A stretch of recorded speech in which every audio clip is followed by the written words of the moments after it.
ताज्या बातम्यांसाठी ABP माझाला subscribe करा आणि बेल आयकॉन प्रेस करा।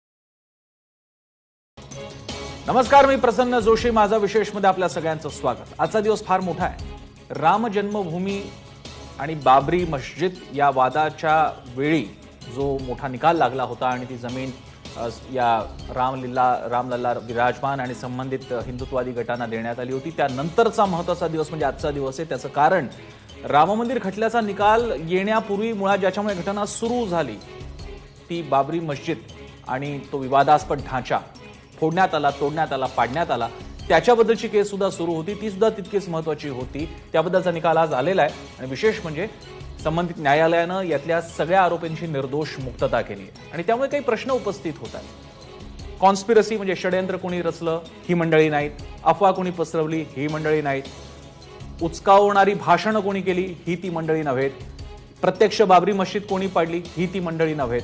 मग जर का ही ती मंडळी नव्हेत आणि जर का अन्य कोणीच सापडलेलं नसेल तर दिवसा ढवळ्या तेव्हाच्या सुद्धा जुन्या कॅमेऱ्यांमध्ये जी दृश्य टिपली गेली, ज्याच्या बातम्या आल्या, तो प्रकार झाला तरी कसा, तो केला तरी कोणी, आणि याबद्दलचीच ही चर्चा आहे। सगळेच निर्दोष तर मग बाबरी पाडली कोणी? आणि याबद्दल या आताच्या चांगली गोष्ट आहे की देशामध्ये एक आनंदाचं वातावरण आहे, हिंदुत्ववादी आनंदी आहे, त्यांचे महत्त्वाचे नेते सुटलेले आहेत, आनंद वाटणं स्वाभाविक आहे। पण एक भारतीय नागरिक म्हणून आणि आपल्या न्यायव्यवस्थेवरचा विश्वास म्हणून आपण हा साधा प्रश्न विचारणार आहोत का की तुमचा आनंद चांगली गोष्ट आहे, पण मग हे प्रकरण कोणीतरी केलं असेल की नाही, त्याबद्दल आपण बोलणार आहोत की नाही, आपण त्यासाठी व्यवस्थेकडे बोट दाखवायचं की नाही, आपण सीबीआयकडे बोट दाखवायचं की नाही, आणि यासाठी आपण माझा विशेषची चर्चा घेतलेली आहे। यावर बोलण्यासाठी माझ्यासोबत नेहमीप्रमाणे मान्यवर आहेत। माझ्यासोबत असतील अतुल भातखळकर, भाजपचे आमदार आणि प्रवक्ते नेते, त्यांचं स्वागत। महंत ते सुद्धा आहेत आपल्यासोबत, जे या महंत सुधीरदास जे नाशिकहून आपल्यासोबत आहेत, निर्वाणी आखाड्याचे। काँग्रेसचे प्रवक्ते सचिन सावंत, जयंत माइंडकर, उदय तानपाठक पत्रकार पण आहेत आणि ते साक्षीदारही होते या खटल्यामध्ये, आणि मला विद्या चव्हाण सुद्धा दिसत आहेत, राष्ट्रवादीच्या प्रवक्त्या। सगळ्यांचं स्वागत। मी अतुल भातखळकरांपासून सुरू करतोय। अतुल भातखळकरजी, सगळ्यात पहिल्यांदा आपलं आणि आपल्या पक्षाचं अभिनंदन। त्याचं कारण आणि म्हणजे तुम्हाला दिलासा मिळालेला आहे, तुमचे महत्त्वाचे नेते याच्यातून निर्दोष मुक्त झालेले, त्यामुळे तुमचा आनंद स्वाभाविक आहे। त्यामुळे पहिली गोष्ट ती, मी एका गुड नोटवरती चर्चा सुरू करतोय, पण त्याच वेळी हा प्रश्न भाजपचे कार्यकर्ते अतुल भातखळकर या कार्यक्रमातले सहभागी आणि आपण सगळे भारतीय म्हणून प्रश्न विचारणार आहोत का, मग बाबरी पाडण्याचं बेकायदेशीर कृत्य कोणी केलं? भातखळकरजी,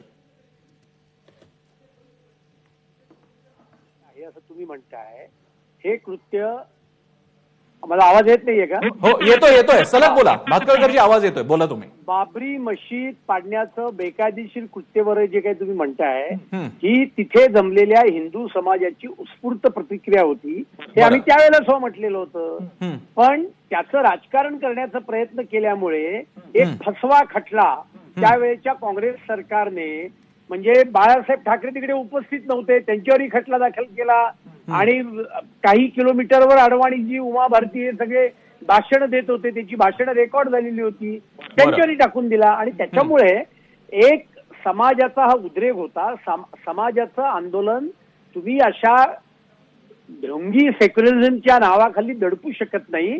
हा या प्रकरणातून जर का धडा आपण घेतला तर मला वाटतं यापुढचं राजकारण हे नीट केलं जाईल। एका विशिष्ट समाजाला घटनेच्या आणि कायद्याच्या चौकटीमध्ये वाटेल त्या त्यांना सवलती द्यायच्या, आणि बहुसंख्य समाजाला मात्र आपण गुन्हा आहोत, बरोबर, आपण बहुसंख्य आहोत, अशा प्रकारची भावना निर्माण होऊ देणं हे त्यावेळेच्या राज्यकर्त्यांचं अपयश होतं आणि त्यातून आलेली उत्स्फूर्त प्रतिक्रिया होती। आता हा आमच्या दृष्टीने विषय संपलेला आहे। बरं, भातखळकरजी, तुम्ही अजूनही माझ्या मुख्य प्रश्नाचं उत्तर दिलेलं नाहीये। आपण हे म्हणाला ते खरं आहे आणि त्याबद्दल त्याशी मी सहमत आहे। तेव्हाच्या हिंदू गटाच्या, हिंदुत्ववादी हिंदू ती मंडळी होती, त्यांचा उत्स्फूर्त आविष्कार म्हणजे ती कृती होती, याबद्दल मी तुमच्याशी सहमत आहे। मी माझे शब्द खूप जपून वापरले होते।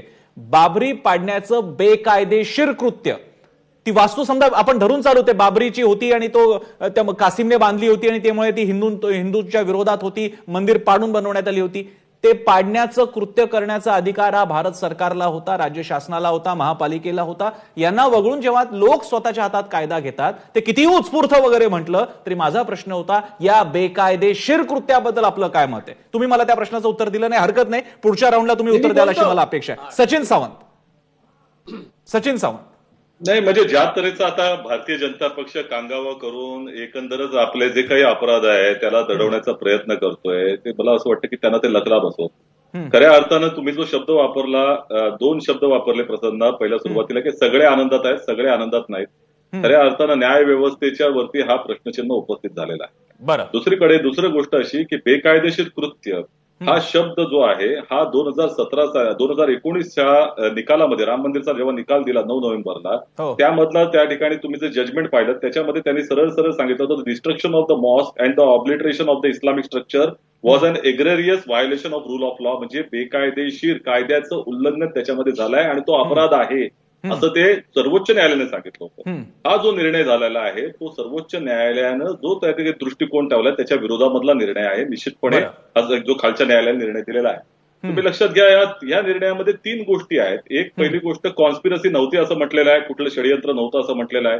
दुसरं त्या ठिकाणी म्हटलेलं आहे की सीबीआयनं त्याच्यामध्ये नीटपणे सिद्ध करू शकलेले नाहीत. तिसरं त्यांनी म्हटलेलं आहे की जे पुरावे दिले होते, व्हिडिओ वगैरे, ते पूर्णपणे काय म्हणतात त्याला, नीट नव्हते, ते दिसत नव्हते वगैरे, अशा तऱ्हेचं म्हटलंय. आता या 3 गोष्टीचा जर विचार केला तर पहिला जो म्हणताय त्यांनी कॉन्स्पिरसी नव्हती. मी तुम्हाला सांगतो की आजही ते सगळे व्हिडिओ फुटेज तुम्ही पाहू शकता की कशा तऱ्हेनं पोलीस बाजूला जात होते हे आपण पाहतोय. त्या ठिकाणी जो जिल्हाधिकारी होता के नायर म्हणून, त्याने तो पुढचा भारतीय जनता पक्षाचा खासदार झाला. तेवढंच नाही राहिलं, ते त्यांची पत्नी देखील, त्यांची जी होती शकुंतला नायर, ती देखील भारतीय जनता पक्षाची खासदार झाली. त्या ठिकाणी असलेले त्या 6 डिसेंबर 1992 साली जे एसएसपी होते तिकडचे, ते स्वतः भारतीय जनता पक्षाचे पुढे खासदार झाले. तुम्ही लक्षात घ्या, हे 6 तास ही बाबरी डेमोलिशन चाललं होतं. बाबरीचं त्या ठिकाणी ज्या पद्धतीने केलं होतं, तोडण्याचा प्रकार चालला होता. 6 किलोमीटरवर पॅरामिलिटरी फोर्स होती. 6 किलोमीटरवरना 6 तास ती आली नाही. आणि ज्या वेळेला आलं, आजही हिंदुस्तान टाइम्सचं त्या 7 डिसेंबरचा तुम्ही फ्रंट पेज बघा, तो फोटो पाहिलात, तो पॅरामिलिटरीचा पहिला व्यक्ती जो आला होता त्यानं त्या ठिकाणी पूजा केली आणि त्या संदर्भामध्ये आपली पुढची त्या ठिकाणी कार्यप्रणाली हातात घेतली. ही वस्तुस्थिती आहे. या सगळ्या गोष्टींमध्ये आपण जर ज्यावेळेला जातो त्यावेळेला कॉन्स्पिरसी नव्हती असं म्हणणं योग्य नाही. दुसरीकडे त्यांनी असं म्हटलेलं आहे की सीबीआय न योग्य पद्धतीने सांडलं नाही. आता सीबीआयची जबाबदारी कोणी घ्यायची लक्षात घ्या. ही सीबीआयने केंद्र सरकारच्या निर्देशावर चालणारी संस्था, ज्याला केश पॅरोड अगोदर म्हटलेलं आहे, त्या संस्थेनं नीटपणे लढला नाही असं स्वतः न्यायालय म्हणतंय. याचा अर्थ ही जबाबदारी केंद्र सरकारची त्या ठिकाणी झालेली आहे. दुसरीकडे एससीनं, सुप्रीम कोर्टानं स्वतः कॉन्स्पिरसी चार्ज हे रिस्टोर केले 2017 साली. त्यामुळे तुम्ही लक्षात घेतलं पाहिजे की सर्वोच्च न्यायालयानं ज्या वेळेला 2017 साली यांचं सरकार असताना जो निर्णय दिला होता की षडयंत्राचे आरोपी म्हणून अडवाणी असतील, मनोज जोशी, मला ती पार्श्वभूमी माहिती आणि आपल्या इकडच्या सगळ्यांना माहिती, आणि आम्ही त्यांच्या ग्राफिक्सद्वारे आणि पॅकेजेस मधून सुद्धा दाखवतोय. फक्त एक मुद्दा मला काँग्रेसकडे सुद्धा बोट ठेवावं लागणार आहे. कालच्या प्रमाणेच, कालच्या चर्चेप्रमाणेच 92ला बाबरी पाडली गेली, त्याच्यानंतर 99 पर्यंत काँग्रेसचं सरकार मोठ्या स्तरावरती होतं, ज्याला आपण ढोबळमानाने काँग्रेसचं सरकार होतं. त्यानंतर तुम्हाला 2004 नंतर 2014 पर्यंतचा काळ मिळाला होता. ही केस ऍक्सिलरेट करणं, जास्तीत जास्त वेगानं तपास घडवून आणणं आणि कोर्टासमोर आम्हाला लवकरची तारीख द्या, आम्हाला फायनल सुनावणी करायची, यासाठी मागण्या करत राहणं, ही संधी तुम्हाला सुद्धा होते. सचिनजी, जर का षडयंत्रच म्हणायचं असेल तर काँग्रेसकडे बोट दाखवताच येणार नाही का? तुम्हाला केंद्रीय गृह सचिव तेव्हाचे म्हणाले नव्हते का इकडे आणीबाणीची स्थिती आहे, इकडे राज्य सरकार बरखास्त करा, केंद्रीय शासन इथे आणा? हे सगळ्या गोष्टी होत्या सचिनजी. एकदा बात निघली की तो दूर तलक जाएगी, याला पर्याय नाही. मी जातो, मी सगळ्यांकडे जातो. आज गेस्ट खूप आहेत सचिनजी, मी म्हणून भातकळकरांकडनं तुमच्याकडे आलो. आता मी बाकीच्यांकडे जातो. मी जातोय पत्रकार उदय तानपाठक यांच्याकडे, जे साक्षीदार सुद्धा होते. तानपाठकजी, माझा बेसिक प्रश्न आहे, जे सुटले ते निर्दोष झालेले कोर्टाने ठरवलेले. प्रश्न असा की काहीतरी तर कृती झाली जी तुम्ही तेव्हा तिकडे प्रत्यक्ष बघितली. मी तर लहान होतो, मी टीव्हीवर आणि नंतर व्हिडिओमध्ये बघितलं. ते जे काय झालं ते कोणी केलं? नक्कीच प्रसन्न, जे काही झालेलं आहे हे कुणी एका व्यक्तीने केलेलं नाही, हे तुम्ही लक्षात घ्या. तिथे 1.5 ते 2 लाख लोक जमले होते. सगळ्यांनी मिळून तिथे जो काही तिथे जोश निर्माण झाला आणि त्याच्यामध्ये त्यांनी ते कृत्य घडलेलं आहे. अर्थात याला एक असं हे होऊ शकतं, याला उचकवलं कोणी, तर उचकवलं कोणी याचा मगाशी जे भातकळकर म्हणाले काही किलोमीटर अंतरावर ते तसं नव्हतं. ते बाबरीच्या अगदी समोर उभे होते, काही मीटर अंतरावर होते रादर. तो स्टेज बांधलेलं होतं ते. आणि तिथे ऋतंभरा आणि उमा भारती यांनी जी भाषणं केली त्या भाषणांमुळे लोक जास्त भडकले. एक तर आधीच ते देशभरातून जे लोक आले होते हे सगळे ठरवून आले होते काही गोष्टी, म्हणजे मनात धरून आले की ते पाडायचं, आता शेवटचा हे करायचा. कारसेवा वगैरे सगळे होती, नावाला ठीक होतं सगळं, पण पाडायचं हे लोकांच्या मनात होतं. तिथे लोक जमलेलं माणसं प्रत्येक माणसाच्या मनात होतं आणि त्याप्रमाणे ते त्या भाषणामुळे ते आणखीन उफाळून आलं. काही लोक तिथून मागच्या बाजूला त्या वास्तूवर चढले आणि त्यांनी ते पाडलं. आता याच्यामध्ये ते पूर्वनियोजित होता का तर तसं मला वाटत नाही. ते लोकांच्या जोशाने झालं. ती कुदळ फावडी जे काय त्यांनी आणली होती, एका गटाने आणली होती, नक्कीच आणली होती आयुध सगळी. पण म्हणून एका व्यक्तीला कोणाला दोष देता येणार नाही त्याच्यामध्ये. बरं, संपूर्ण समाज, हिंदू समाज जो काय तिथे तो आला होता, यांनी ते कृत्य केलेलं आहे. बरं, एवढं नक्की. मी विद्याताईंकडे जातो. विद्या चव्हाण राष्ट्रवादीच्या नेत्या प्रवक्त्या आहेत. विद्याताई, आज शरद पवारांची सुद्धा प्रतिक्रिया आलेली आहे, फार बोलकी आणि सूचक प्रतिक्रिया आहे. नरेंद्र मोदींच्या काळात अशाच प्रकारचा निकाल अपेक्षित होता, मात्र मी प्रत्यक्ष निकालावरती काही भाष्य करणार नाही अशा आशयाचं त्यांनी विधान केलेलं स्टेटमेंट त्यांचं आपल्यापर्यंत पोहोचलेलं आहे. काय सांगू पाहतायत शरद पवार?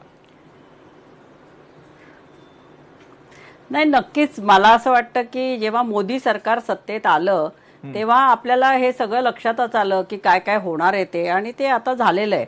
आता मला इथे एक लक्षात येतं, रघुकुल रीत सदा चली आई, प्राण जाई पर वचन न जाई, हे तुलसीदासांनी म्हटलेलं आहे रामाच्या रघुकुलाविषयी. म्हणजे हे जर स्वतःला रामाचे भक्त किंवा रामाचे वंशज समजत असतील तर यांच्यामध्ये निश्चितच एवढी हिंमत असायला पाहिजे की आम्ही ही मशीद पाडली, आम्ही भडकाऊ भाषणं केले, आम्ही कारसेवक जमवले, आम्ही रथयात्रा काढली, एवढं यांच्यामध्ये हिंमत नाहीये. त्यामुळे हे रामाचे काय, रावणाचे सुद्धा वंशज नाहीयेत. त्यामुळे आता हे जर काय खोटं बोलत असतील, आणि मला असं वाटतं अडवाणींनी जी रथयात्रा काढली तेव्हापासून म्हणजे मंडल आयोग आला आणि मंडल आयोगाची अंमलबजावणीनंतर 27% आरक्षण जे मिळालं त्याच्यामुळे सवर्णांना असं वाटलं की आपलं 5000 वर्षापासून जे 100% आरक्षण आहे ते गेलं आणि त्याच्यानंतर आपण आता काहीतरी वेगाने केलं पाहिजे. त्याच्यानंतर रथाला मंडलाला चॅलेंज म्हणून कमंडल काढण्यात आलं. कमंडलानंतर रथयात्रा काढण्यात आली. रथयात्रेनंतर हे सगळं सुरू झालं आणि ही मालिका तिथे थांबली नाही. तर हे ना रावणाचे वंशज आहे ना रामाचे वंशज आहे, कोणाचे वंशज नाही, हे फक्त सत्तेचे भुकेले आहेत.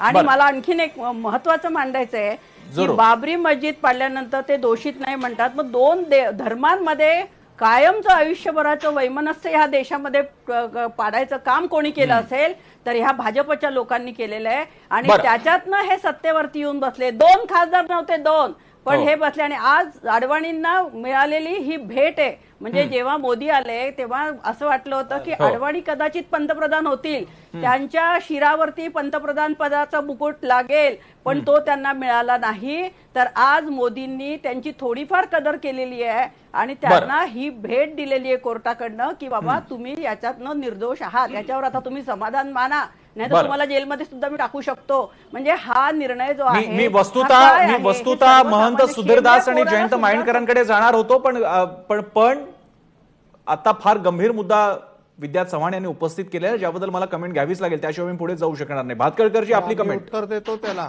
नाही, विद्या चव्हाणांचं जे काही वक्तव्य ऐकलं तर मला टिळकांच्या अग्रलेखात एक वाक्य आहे की भान 2 आण्याची भान घेतली की वाटेल त्या कल्पना सुचतात. तर आजकालच्या काळामध्ये भाग न घेता सुद्धा वाटेल त्या कल्पना सुचू शकतात, अशा प्रकारचं त्यांचं वक्तव्य आहे. आणि जर का शरद पवार त्यांचे जे डबल ढोलकी नेते आहेत, महाराष्ट्राच्या आणि देशाच्या इतिहासातले सर्वात ढोंगी आणि गुन्हेगाराचं राजकारण करणारे, बॉम्बलास्टच्या गुन्हेगारांना आपल्या खासगी विमानातून घेऊन जाणारे यांचे जे नेते आहेत आणि अत्यंत ढोंगी नेते आहेत, त्यांनी जर का अशी प्रतिक्रिया दिली असेल की मोदींच्या म्हणून एवढी मिरची जोमली आहे ना, महाराष्ट्रात तुमचं सरकार होऊ दिलं नाही म्हणून मिरच्या जोमल्या का, दाखल करावी लागेल. आपण बोलू देऊयात. आणि तुम्ही जो मुद्दा मांडलात त्या मुद्द्याला काय बोलायचं, मोदीविषयी बोला ना, मोदीविषयी बोला. मोदींविषयीच बोली ना, त्या शरद पवारांविषयी कोण बोलणार आहे? काय आपलं सांगताय? बिना भांग पिता खरं तरी बोलत जा कधी. तुम्ही जी शरद पवारांवर का टीका करताय? कारण महाराष्ट्रात विद्याताई तुमच्या इथे बोलले नव्हते, मी विनंती करतो विद्याताई आपण भातखळकरांचं पूर्ण ऐकूयात, मी येतो तुमच्याकडे. भातखळकरजी प्लीज, मला महंत सुधीरदास आणि माइंडकरांकडे जायचे, पूर्ण करा. विद्याताई कितीही चापलुशी केली तरी राज्यपाल नियुक्त्या आता होणार नाहीयेत, लक्षात घ्या. विधान परिषदेच्या हे कायम लक्षात ठेवा. आणि विद्या चव्हाण आणि शरद पवार या दोघांवर कंटेम्प्ट ऑफ कोर्टची केस ही दाखल करावी लागेल, कारण मोदींच्या दबावामुळे न्यायपालिका झुकलेली आहे असं त्या बोलतायत. म्हणून शरद पवार आणि ते यांच्या विरुद्ध कंटेम्प्ट ऑफ कोर्टची केस आम्ही दाखल करू. मी दोन प्रतिक्रिया आता घेतोय. माझ्या मते थोडंसं आपण इतर प्रतिक्रिया घ्याव्यात. माझ्या मते व्यक्तिगत लगेच टीका आरोप करायची गरज नाही. विद्याताई, तुम्हाला काय भातगळ करायला काय, सामाजिक आयुष्यात एकमेकांचे चेहरे आपल्याला रोज बघायचे आहेत. मी जातो महंत सुधीरदास आणि मग मी जाईन माइंडकरांकडे. सुधीरदास, तुम्ही काहीतरी बोलत होता, बोला महंत. नाही, असं आहे की विद्याताईंनी जो ऑब्जेक्शन घेतलं किंवा त्यांच्या नेत्यांनी जे ऑब्जेक्शन घेतलंय ते संपूर्ण न्यायपालिकेचं अब्यूज आणि अलिगेशन पार्ट ऑफ व्ह्यू घेतलंय. एक 17 साली ज्या वेळेला सीबीआयनी सांगितलं की केस पुढे लढवता येणार नाही, तर प्रत्यक्ष या खटल्याला नरेंद्र मोदींनी परवानगी दिली आणि पुन्हा हा खटला लागला. कारण त्यावेळेला जर खटल्याला परवानगी दिली नसती तर हीच सर्व मंडळी अशी ओरडली असती की अडवाणी आणि या सर्व ग्रुपला वाचवायचं आहे म्हणून मोदींनी खटला चालू दिला नाही. परंतु मोदींनी स्वतःहून पुढे येऊन या खटल्याला सीबीआयद्वारे चाल दिली, परवानगी दिली आणि हा खटला पुन्हा लखनौ कोर्टात उभा राहिलेला आहे. हे नजरेआड करता येणार नाही. दुसरी गोष्ट की जे रावणाचे वंशज आणि रामाचे वंशज अशा पद्धतीचं अलिगेशन करणं ताई आमच्या परिचित आहेत, आम्ही अनेकदा पाहत आहोत. परंतु असं जर त्या जाहीर वक्तव्य करत असतील तर त्यांच्या सुनबाईंना विचारावं की रावणाचे मी हा विषय वाढू देणार नाही. प्लीज महंत व्यक्तिगत मध्ये जाऊ नका. महंत व्यक्तिगत मध्ये जाऊ नका. तो विषय आताच्या या परिघाचा नाहीये. मी त्याच्यात जाणार नाही. मी तुम्हाला अडवणार. मी जातो जयंत माइंडकरांकडे. माइंडकरजी, हा सगळा विषय आपल्या समोर आहे. प्रश्न असा आहे, कोर्टाच्या निर्णयाचा मान राखायचा तो राखतोच आहोत आपण, सन्मान राखतोय. मग बाबरी पाडली कोणी? मग ही माणसं जमवली होती कोणी? ही देशभरातून आलेले लोक आले कसे होते? आणि मग ती राज्यात तेव्हाच्या कल्याण सिंग सरकारची चूक होती का नरसिंहरावांची चूक होती? नाही प्रसाद, आत्ताच महंत जे बोलून गेलेले आहेत, पहिली गोष्ट आपण त्यांच्याबद्दल सांगूया की 2017ला नरेंद्र मोदींनीच सीबीआयला परवानगी दिलेली होती. ती का दिली होती याचं राजकीय कारण एका वाक्यात देतो. अडवाणींची राष्ट्रपती पदावरची त्यांची जी काही चाल होती ती मोदींना थांबवायची होती असं एक राजकीय विश्लेषक म्हणून माझं आणि माझ्या बरोबर देशातल्या इतरांचं मत आहे. हे त्यांच्यासारख्यांना पटणार नाही. ही वस्तुस्थिती आहे. प्रसंगा मला याचं उत्तर द्यायचंय. ते देऊ शकता, नंतर देऊ शकता ना. जरा मला पूर्ण बोलू दे ना. आपण 1 बाय 1 करूया. तसंही वेळ कमी आहे आपल्याला महंत. आता एक प्रश्न असा आहे की सोमनाथ पासून 10 ते 15 लाख लोक देशातून निघतात अयोध्येला. त्या सर्वांची एकच कॉमन स्लोगन असते, एक धक्का और दो, बाबरी को तोड दो. आत्ताच सांगितलं गेलं की बरोबर कोणाकडे कुदळ पावडी अजूनही आहेत. ही काही फार कन्स्ट्रक्टिव्ह रस्त्याचं काम करायला किंवा मुंबई पुणे हायवे बांधायला गेलेले नव्हते. त्याच्यामुळे अर्थात, आणि यालाच लिगल लँग्वेज मध्ये कॉन्स्पिरसी म्हणतात. तुम्हाला पण माइंडकरची अडचण अशी आहे की जे आपल्याला उघड्या डोळ्यांनी दिसतं, तिथे कोर्टाची मर्यादा अशी आहे की त्यांच्या समोर आलेल्या, त्यांच्या परिप्रेक्ष्यामध्ये टेबलमध्ये बसणाऱ्या अशा पुराव्यांशिवाय त्याला पुरावे मानले जात नाही. भले तुम्ही तिथे जाऊन काही ऐकलं असेल. तोच मुद्दा आपला कायम राहतो. मी एक छोटासा ब्रेक घेतो. ब्रेकच्या नंतर मी पुन्हा भातखळकरांकडे जाणार आहे, कारण माझा मगाचा प्रश्न बाकी आहे. कारण त्या प्रश्नाला आपण ऍड्रेस नाही केलं. हे कुणी पाडलं होतं या प्रश्नाला आपण उपस्थितच करणार नसू तर मग या सरकारला हा प्रश्न पण विचारता येणार नाही की सीबीआयवरती तुम्ही काय कारवाई करणार आहात. सीबीआयवरती ताशेर आहेत यामध्ये. मग इतक्या वर्षांमध्ये सीबीआयने केसच्या शोधासाठी काय केलं? ही माणसं शोधली की नाही शोधली? काय केलं तुम्ही? एकही माणूस मिळाला नाही जी कृत्य दिवसाढवळ्या घडलेले. तो प्रश्न मला विचारायचा आहे. मला काँग्रेसकडे सुद्धा जायचंय. आणि सोशल मीडियावरती मी आपल्या कमेंट सुद्धा बघतोय. अनेकांना आनंद झालेले आहेत. काही जण टोमणे सुद्धा मारतायत. वाऱ्यामुळे पडली असेल, ऍक्ट ऑफ गॉड असेल, Nirmala Sitharaman act of God असेल कदाचित, असेही लोक म्हणतात. मी अनेक प्रतिक्रिया जास्तीत जास्त अकोमोडेट करायचा प्रयत्न करेन. छोटासा ब्रेक पाहत राहा एबीपी माझा. ब्रेक नंतर आपल्या सगळ्यांचं स्वागत. आपण माझा विशेषमध्ये चर्चा करतोय. सगळेच निर्दोष, मग बाबरी पाडली कुणी? मी पुन्हा एकदा जातो भातखळकरांकडे. भातखळकरजी, मी 2 प्रश्न तुमच्याकडे घेऊन येतोय. यातला पहिला प्रश्न ब्रेक आधी सुद्धा विचारला होता. ज्याप्रमाणे बाबरानं करो त्या मीर बाकीने करो, जी काही त्यांनी वास्तू पाडली होती ते जसं निषेधार्ह आहे, आपल्या सगळ्यांना राग आणणारं आहे, त्याचप्रमाणे या देशामध्ये घटनेचा कायद्याचं राज्य चालू असताना, राज्य शासन महापालिकेपासून सुप्रीम कोर्ट असताना कुठल्या तरी घटने जाऊन काहीतरी पाडणं, त्याला उत्स्फूर्त शब्द द्या नका देऊ, त्याची परवानगी कोणत्याही घटनादत्त शासन संस्थेने दिली नव्हती. त्या कृत्याचा निषेध आपण करणार आहोत की नाही, ते बेकायदा कृत्य आहे हे आपण म्हणणार आहोत की नाही? भातखळकर.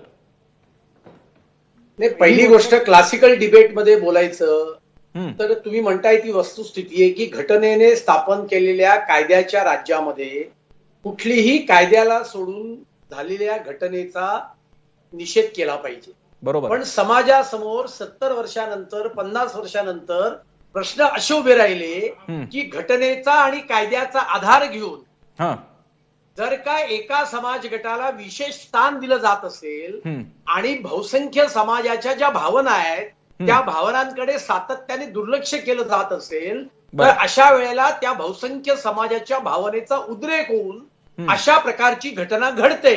आता अशा घटना ही फक्त बाबरी मशिदीपुरतीच घडली का?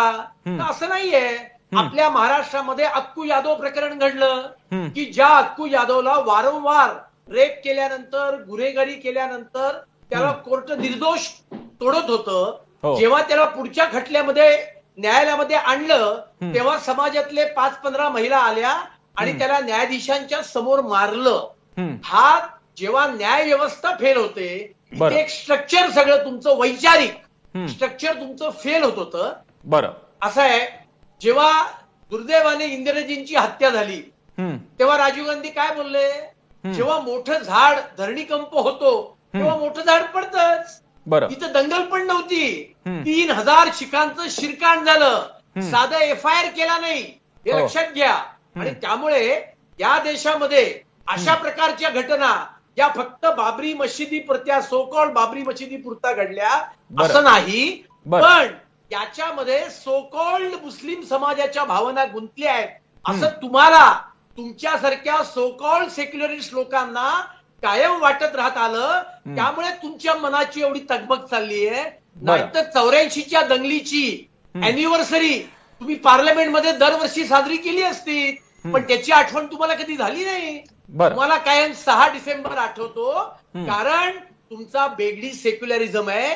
या बेगडी सेक्युलरिझमला हिंदू समाजाने उत्स्फूर्तपणे दिलेली ही प्रतिक्रिया आहे, हे आपण लक्षात ठेवलं पाहिजे. बरं, भातखळकरजी सगळे तुमचे मुद्दे मान्यच आहेत, 100% मान्य आहेत. भातखळकरजी एक छोटासा प्रश्न उरतो, मग जर का एवढा 6 डिसेंबर हा सामूहिक पराक्रमाचा विजय दिवस असेल, शौर्य दिवस असेल, तर मग त्याला अडवाणी काळा दिवस का म्हणाले होते? मग त्याला अटल बिहारी वाजपेयी एका इंटरव्ह्यूमध्ये जो अजूनही उपलब्ध आहे, मला ही कृती अपेक्षित नव्हती असं का म्हणाले? मग त्या कृतीचं गौरवगान तरी गाऊयात.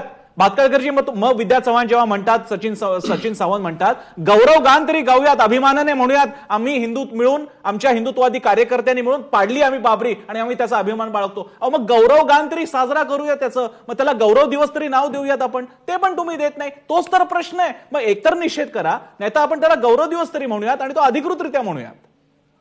असं आहे, राम जन्मभूमीचं आंदोलन हे राष्ट्रीय स्वयंसेवक संघ किंवा हिंदुत्ववादी संघटनांनी वर्षानुवर्ष चालवलं. भारतीय जनता पार्टीने 89 साली पालमपूर अधिवेशनात ठराव पास करून या आंदोलनामध्ये आम्ही सहभाग घेतला. त्यामुळे त्या आंदोलनाचं उद्दिष्ट बाबरी मशीद म्हणून तुम्ही जे काही स्ट्रक्चर मानता ते स्ट्रक्चर नष्ट करणं हा त्याचा हेतू नव्हता.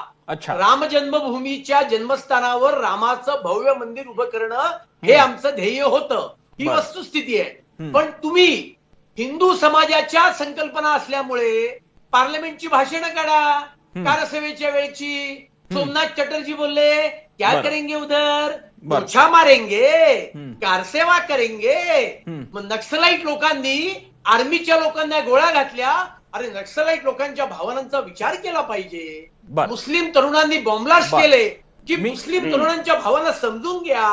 ठीक आहे, मी सचिन सावंतांना विचारतो कारण तुमच्यातल्या अनेक प्रश्नांचा 84 पासूनच्या शीख दंगलीपासून ते अनेक संदर्भ सगळे काँग्रेसशी संबंधित आहेत आणि मला कल्पना आहे ते होणारच होतं. सचिनजी याला उत्तर एक तुमच्याकडे पण आहे. सचिनजी करून देतो. पहिली गोष्ट की 1984 सालच्या दंगलीला RSSनं नानाजी देशमुखांना कशा तऱ्हेनं त्या ठिकाणी त्याचं वर्णन केलं होतं आणि ती योग्य होती असं म्हणणारे RSS आता हे दांभिक आहेत. लक्षात घ्या, ते पवार साहेबांना काही म्हणत असतील, खऱ्या अर्थानं देशातला नव्हे जगातला ऐकावं. ऐका खोटारडे आहात तुम्ही, आता खोटं बोलत होतात. ऐका खोटारडे तुम्ही खोटारडे, मी सांगतो तुम्हाला, ऐकून घ्या, ऐका खोटारडे, तुमचा खोटेपणा तुमच्या तोंडावर बोलतो. प्रसन्न यांचं बोलणं झालं तेव्हा मी बोललो नव्हतो, आता माझं ऐकून घ्यायचंय, ऐकून घ्या, ऐका, राहुल गांधी सारखं ऐका खोटारडे, तुम्ही मागायचे खोटं बोललात, तुम्ही ऐका, मी खोटं बोलताय. अतुल भातकर काय आवाज मी दोघांना विनंती करतो, सचिन सावंतांचं ऐकून घेऊयात. सचिनजी, फक्त ज्याचे संदर्भ नीट स्पष्टपणे आहेत त्याच्याबद्दल आपण बोलूयात, अन्यथा चर्चा भलतीकडे भरकटेल. प्लीज सचिनजी. देशमुखांचं स्टेटमेंट आहे आणि ते ऑन रेकॉर्ड आहे. दुसरी गोष्ट अशी लक्षात घ्या, आता मगाशी ऐकून घ्या, अतुल भातखळकर स्वतः खोटेपणाने सुरुवात करतात. ज्या वेळेला म्हणतात की त्या ठिकाणी बाबरी मस्जिद पडत होती त्यावेळेला ह्यांचे नेते अनेक किलोमीटर लांब होते. आता त्या ठिकाणी तुमच्या उदय तानपटकांनी देखील सांगितलं, बाजूला असणारे हे खोटारडे मंडळी हे काय आहेत की दुसऱ्याला ढोंगी वगैरे म्हणायचं आणि इतका दांभिकपणा आरएसएस मध्ये भरलेला आहे, संविधानाची बाब करायची आणि त्यानंतर म्हणायचं की जनशोभ जनभावना या अँगलनं पाहिलं तर त्या ठिकाणी तो योग्य होतं. म्हणजे संविधानाच्या बाबतीमध्ये त्या ठिकाणी त्याचं सांगायचं आवरण घ्यायचं, आत्महत्या मात्र जनभावना म्हणून दाखवायची आणि आम्ही केलेलं कृत्य योग्य होतं असं म्हणायचं. ह्याच्यामध्ये दांभिकपणा नाही तर काय आहे. दुसरीकडे ज्या पद्धतीनं आता खोटारडेपणा म्हणतायत, राजीव गांधीजींनी ज्या पद्धतीनं म्हटलं होतं ते त्यावेळेला दंगलीच्या वेळेला नव्हतं म्हटलं. 19 नोव्हेंबरला ज्याच्यानंतर दंगल घडल्यानंतर 2 दिवसामध्ये ती संपुष्टात आल्यानंतर 20 दिवसानंतर इंदिरा गांधींच्या जयंतीच्या दिवशी त्या ठिकाणी म्हटलं होतं त्यांनी, आणि त्याचा परिप्रेक्षच वेगळा होता. हे खोटारडी मंडळी सातत्याने त्या ठिकाणी म्हणत असतात. मला एक गोष्ट पूर्ण खोटं, ऐका खोटे, तुम्ही दांभिक त्या ठिकाणी तुम्ही स्वतः खोट्या पहिल्या सुरुवाती केला. किती किलोमीटर मी व्यक्तिगत भांडणात जात नाही, अन्यथा इतरांना वेळ देता येणार नाही आणि तो त्यांच्यावर अन्याय ठरेल आणि तो दरवेळी अनेकदा होतो आणि मग नंतर मला खरंच वाईट वाटतं त्या लोकांना बोलता आलं नाही. मी शेवटच्या काही कमेंट्स घेतो. मी जातोय जयंत माइंडकरांकडे. माइंडकरजी, याच्यामधला हा मुद्दा या अर्थ एकूण बोलण्याचा सगळ्यांचा विषय लक्षात घेता यापुढे इन्व्हेस्टिगेशन संपलेलं असं मानायचं आपण? नाही, बिलकुल नाही, असं नाही. हे सुरूच राहील. इन्व्हेस्टिगेशन कसं संपलं? अहो, बहुमतात असलेल्या एखाद्या समाजाकरता त्यांना वाटतंय, ते म्हणतात की हिंदू समाजाला हे पाहिजे होतं, तमाम हिंदू समाजाला ते पाहिजे होतं, ते कुठे गेलेले होते? त्यांना स्वतःला सत्तेवर येण्याकरता पाहिजे होतं. आणि आपण मगाशी अडवाणी आणि वाजपेयींचं वाक्य सांगितलं हो, तेव्हा मी नागपूरला होतो. मी स्वतः RSS हेडक्वार्टर मध्ये भेटायला गेलेलो होतो. मागो वैद्य पत्रकारांना भेटायला आले. बाळासाहेब देवरस तेव्हाचे सरसंघचालक भेटायला आले नाहीत, पण एक पत्रक दिलं ज्याच्यामध्ये शब्द होते, हा अत्यंत काळा दिवस. हे सुद्धा तुम्ही नाकारणार? म्हणजे प्रसन्न, तुम्ही विचारलेला प्रश्न अगदी बरोबर आहे. एकीकडे म्हणायचं काळा दिवस आणि एकीकडे म्हणायचं जनक्षोभ. मला एक अगदी वेगळा मुद्दा सांगायचा आहे. 15 लाख लोक सोमनाथहून सगळ्या देशातनं इकडे येत आहेत. मला एक सांगा, मी एवढा भाजप विरोधी, संघ विरोधी जे काही लिखाण करतो आणि या टीव्हीवर बोलतो, मला एक सांगा, एखादा यांचा स्वयंसेवकांचा ग्रुप जर का उद्या माझ्या घरावर हल्ला करून आला, उत्स्फूर्तपणे आला, यांच्या त्याच्यामध्ये जायला नको, कारण मग त्या प्रश्नाला अर्थ राहणार नाही, कारण याच्यात खूप जरतर येतात. अक्कू यादवचं पण प्रकरण याच्यात आणण्यात आलं. वस्तुतः 2 पूर्ण वेगळ्या घटना आहेत त्याच्या मेरिटनुसार. माझ्याकडे शेवटच्या काही प्रतिक्रिया. मी जातो सुधीर महंत दास यांच्याकडे. महंत, मी मगाशी तुमच्याबरोबरची मुलाखत आमच्याकडे दाखवली गोदावरी तिरीची. आमचा मुकुल कुलकर्णी बोलत होता तेव्हा एक कोण गृहस्थ होते तुमच्या शेजारी, ते म्हणाले आता काशी मथुरा बाकी आहे, गोदावरीच्या तटावरनं काशी मथुरा बाकी आहे, पुन्हा देश जळाला तरी चालेल, आम्ही मस्तपैकी गोदावरीच्या नदीकाठी राहणार, आमचं रोजचे उपचार करणार, पण आम्हाला काय काशी मथुरा बाकी असं म्हणायचं. कुठल्या दिशेने चाललोय आपण महंत? मला एक मुद्दा माइंडकरांनी जो मांडला त्यावरती बोलायचं आणि आधी मला महंत हे सांगा, वातावरण शमवायचंय आपल्याला का पेटवत न्यायचंय? आणि जी काय मुसलमानांनी तेव्हा 1000 2000 का काय 10,000 मंदिरं तोडली असतील, आता सगळीकडे पुन्हा मंदिर बनलं पाहिजे, हा देशाचा एकमेव प्रोग्राम ठरवायचा आहे का? आणि मला धक्का बसला तुमच्या बाजूचे ते गृहस्थ जेव्हा म्हणत होते की काशी मथुरा बाकी आहे. हिंदू समाजाला काय वाटतं असं माइंडकर त्या ठिकाणी म्हणाले. मुस्लिम समाज जागतिक लेवलवरती काय करतोय आपण टर्कीमध्ये पाहिलं. हगिया सोफिया मशीद ही परिवर्तित केली, जे अत्यंत माइंडकर प्लीज, माइंडकर मी मगाशी त्यांना पण थांबवलं होतं. माइंडकर प्लीज, त्यांना बोलू. माइंडकर ऐका प्लीज. हगिया सोफिया जागतिक चर्च, जसं जगातला सर्व पर्यटक ज्या वेळेला टर्कीला जातो त्यांनी त्याच मशीद बनवली, त्याचबरोबर अजून 3 मोठ्या चर्चेस हे मशिदीत परिवर्तित केली. इथे न्यायालयाने दिलेला निकाल आहे. दोन्ही निकाल असताना यांना एवढा कांगावा करण्याची काय गरज आहे? आणि तुम्ही म्हणताय अहो, महंत. की काशी मथुरा अहो बाकी महंत आहे. याचंही उत्तर महंत, आम्ही अहो देतो. रसिफ तय्यब हा एर्दोगान प्रश्न- तुमचे नायक हा आहेत का प्रश्न- आंबेडकर नायक आहेत? तुमचे नायक रसिफ तय्यब एर्दोगान ज्यांचा आपला संबंध आमचे नाही, 5,000 आम्ही- किलोमीटर पलीकडचा देश आहे, 7,000 किलोमीटर पलीकडचा देश आहे, तो तुमचा नायक आहे का आपली घटना आणि संविधान आंबेडकर आपले नायक आहे? तुम्ही कोणती उदाहरणं देताय? भारतामध्ये काय स्ट्रक्चर आहे, तुर्कीमध्ये काय? कोण लागून गेला तुर्की? कोण आहे एर्दोगान? प्रसन्ना जोशी हा प्रश्न आमिर खानला विचारा. हे त्यांचे नायक आहेत का त्यांचे नायक आहेत? भास्करकर तुम्ही काय म्हणताय? कुणाला प्रश्न विचारा म्हणताय? मी विचारतो. त्यांना प्रश्न विचारा. ते परवा त्यांना भेटायला गेले ऐकून होते. घ्या.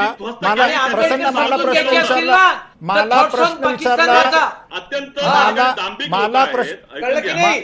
मला प्रश्न मला याचे जागतिक परिणाम मी सचिन सावंतांची कमेंट आणि तान पटकांकडे जाईन. तान पटक आणि विद्याताई थोडक्यात प्लीज. सचिनची थोडक्यात प्लीज, खूप कमी वेळ आहे.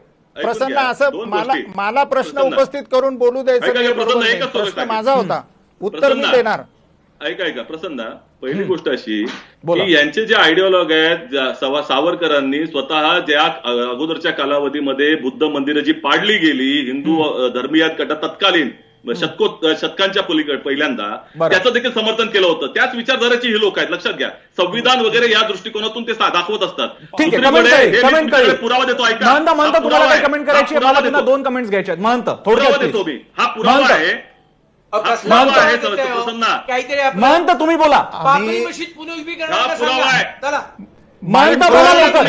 1984 सालच्या दंगलीमध्ये, 1984च्या दंगलीत मी काँग्रेस प्लीज प्लीज प्लीज मी महंत लवकर बोला. मला पुन्हा उदय तानपटक आणि विद्याताईंकडे जायचं, पटकन प्लीज. जागतिक परिणाम काय चाललेत? जागतिक परिणाम काय चालले? हिंदू जर सर्व एकत्र येतोय तर एवढा कांगावा करण्याची गरज नाही. हिंदू एकत्र येणार. ठीक आहे, आणि आम्ही हिंदू एकत्र येतो, कांगावा करायची गरज नाही. कमेंट कळली. विद्याताई तुमची कमेंट.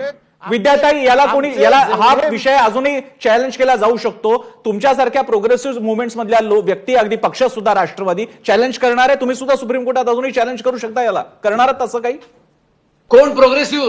ट्रिपल तलाकला विरोध करणारे प्रोग्रेसिव्ह? आणि चॅलेंज करण्यापेक्षा महत्वाचं काय आहे, जे भातखळखर जे बोलतायत की तुम्ही भांग न घेता तुम्ही कल्पना करतायत, तुम्हाला सुचलेल्या कल्पना आहेत, त्यांना मी सांगायची ही धर्माची जी अफूची गोळी तुम्ही लोकांना खाऊ घातलेली आहे. आम्ही इतिहासात घडलेल्या गोष्टींविषयी बोलतो. भातखळकर, अफूची बांग तुम्ही खाऊ घालता लोकांना, आम्ही नाही खाऊ घालत. आम्ही कल्पनेमध्ये आम्ही जगत. भातखळकर भातखळकरजी मी विनंती करतो. त्या मगाशी बोलत नव्हत्या, त्यांचं पूर्ण होऊ द्या प्लीज. भातखळकर मी विनंती करतो. मारामारी करायला आला नाहीये तुम्ही प्रवक्ते आहात. तुम्ही याचं भान पाळा. तुम्ही मध्येच ओरडा करू नका. प्रसन्ना मला वाटतं त्यांना बंद केलं पाहिजे. तुम्ही प्लीज उत्तर द्या. तुम्ही प्लीज उत्तर द्या. मी भातखळकरांना विनंती केलेली आहे. अतुलजी प्लीज. बोलू देत नाहीये. त्यांचा माईक बंद केला पाहिजे. तुम्ही भातखळकरजी मी तुम्हाला वेळ देतो. भातखळकरजी मी वेळ देतो. मी सांगतो तुम्हाला प्लीज. भांडायला बसलेलो नाहीये. ठीक आहे विद्याताई, आपण पूर्ण करा. मी भातखळकरांना वेळ देणार आहे. पाहिजे तुम्ही अँकर आहात. ठीक आहे. अहो मी विद्याताई सांगितलं 10 वेळा सांगितलं. आता मी त्यांना सांगितलेलं आहे. भातखळकर मी तुमच्याकडे येणारे वेळ देणार आहे तुम्हाला. प्लीज ऐकून घेऊयात. विद्याताई बोला. नाही, मला हे सांगायचं आहे की हे जे काय झालंय सीबीआयच्या कोर्टाचे हे विशेष कोर्टाने दिलेली हे आहे आणि याच्यामध्ये संपूर्ण देशामध्ये जे काय त्यावेळी ज्यांनी बघितलेलं आहे, आज सुद्धा तुम्ही युट्यूबवर बघितलं तर बाबरी मस्जिद जर टाकलं तर हे सगळं 6 डिसेंबरचं सगळ्या लोकांना बघायला मिळतंय. म्हणजे असं काही नाही, हा इतिहास तुम्ही बदलू शकत नाही. तुम्ही कितीही प्रयत्न केले तरी तुम्ही तुमच्या लोकांनी जे काय नेत्यांनी, तुम्ही ज्यांना नेते म्हणतात त्यांनी जे लोकांना उस्कवलं होतं हे दिसतंय सगळं. त्यामुळे आता तुम्ही काहीही बोलला तरी इतिहास तुम्ही बदलायचा प्रयत्न करता आहात. ठीक आहे विद्यार्थी, आता तुमचं कमेंट झालं कारण न्यायालय ते मानत नाहीये. ते न्यायालय मानत नाहीये. मी भातखळकरांकडे जातो. भातखळकरजी तुमचा मुद्दा once for all please clear करा, म्हणजे मला उदय तानपाटकांकडे जाते. अतुल, माझा एवढाच मुद्दा आहे की तुम्ही यांना पुरोगामी म्हणता, ज्यांनी ट्रिपल तलाकच्या कायद्याला विरोध केला आणि त्याचा लॉजिक काय की त्याला कुराणात आधार आहे म्हणून. ते पुरोगामी कशी असू शकतात? पुरोगामी तेच आहेत जे घटनेवर विश्वास ठेवून घटनेप्रमाणे वागतायत, हे लक्षात घ्या. त्यामुळे पुरोगामीपणाच्या अशा ढोंगी आणि खोट्या व्याख्येमुळेच हिंदू समाजाला प्रथेला पाठिंबा बाबरी देणारे कायदा तुम्ही, हातात घेऊन जे काही हिंदू रिफॉर्म झाले त्याच्यामध्ये त्या ठिकाणी तुम्ही विरोध करणारे, तुम्ही हिंदू कोड बिलाला विरोध करणारे, तुम्ही आज ज्या पद्धतीने तुम्ही आता प्रतिगामी पुरोगामी व्हायला बघता का? तुम्ही त्या ठिकाणी कुठे दुसरा मुद्दा आहे, लक्षात घ्या. सचिनजी मी तुमच्याकडे सुद्धा येतो, भातकळकरांचं पूर्ण होऊ दे. सचिनजी मी येतो तुमच्याकडे. सचिनजी मी येतो तुमच्याकडे, भातकळकरांचं पूर्ण होऊ दे. ही कोणी अडवाणीजींनी किंवा अजून 4 लोकांनी कॉन्स्परन्सी करून तो ढाचा पाडला, हे न्यायालयाने अमान्य केलेला आहे. एवढाच त्यातला भाग आहे. आणि त्याच्यामुळे हा न्यायालयाचा निर्णय स्वीकारा. माझं काँग्रेसला आव्हान एवढंच आहे की बाबरी मशीद ते पुन्हा उभी करण्याच्या बाजूने आहेत किंवा नाही, याचं त्यांनी उत्तर हो किंवा नाही असं द्यावं. ठीक आहे, मी तुम्हाला वेळ दिला अतुलजी. सचिनजी आता तुमची शेवटची कमेंट प्लीज. सचिनजी नाही, पहिली गोष्ट अशी की यांचा खोटारडेपणा थांबवला पाहिजे. दुसरी गोष्ट अशी की त्या ठिकाणी आमची अपेक्षा हीच आहे की अडवाणी असतील, मुरली मनोहर जोशी, लिबरेन कमिशननं त्यांना त्या ठिकाणी आरोपी ठरवलं होतं. सुप्रीम कोर्टाने कॉन्स्पिरसी चार्जेस त्यांच्यावरती रिकॉन्स्टिट्यूट केले होते. हे जे झालेला निर्णय आहे तो न्यायउचित नाहीये, ह्याला आव्हान दिलं गेलं पाहिजे. सीबीआयनं जाणीवपूर्वक ही केस नीट लढवलेली नाहीत असं हेच न्यायालय म्हणतंय. त्यामुळे सीबीआयची कान उघडणी केली पाहिजे. त्यामुळे ह्या सगळ्या गोष्टी समोर आल्या पाहिजेत, याचं त्या ठिकाणी म्हणणं आहे. कार्यक्रमाच्या शेवटी हा विषय इतक्या लवकर संपणार नाही याची पूर्ण कल्पना आहे. त्याचं कारण याच्यानंतरचं पुढचं चॅप्टर सुरू होणारे मथुरेमध्ये, त्यासाठी या चर्चा होतच राहणार आहेत. पण एक मात्र नक्की, व्यवस्था म्हणून प्रश्न इकडच्या एका घटनेचा व्यवस्था म्हणून जर का शोध लागत नसेल तर तो सीबीआयवरचा फार मोठा ठपका आहे. त्याची कान उघडणी केली गेली पाहिजे. भातकळकर किमान या एका मुद्द्यावरती आपण सहमत होऊयात. ती शेवटी संस्था आहे, तिचा इतक्यावरती तिच्यावरती खर्च होतो आणि तिने काम केलेलं नाहीये, याबद्दल तरी किमान सहमती बाळगूयात. या चर्चेसाठी आपल्याला सगळ्यांनी वेळ दिला, सगळ्यांचे आभार. एका नव्या राजकारणाची सुरुवात होण्याचे साक्षीदार आपण आजच्या दिवशी घडलेलो आहोत. आणखी हे राजकारण वाढत जाणार आहे. पाहत राहा एबीपी माझा.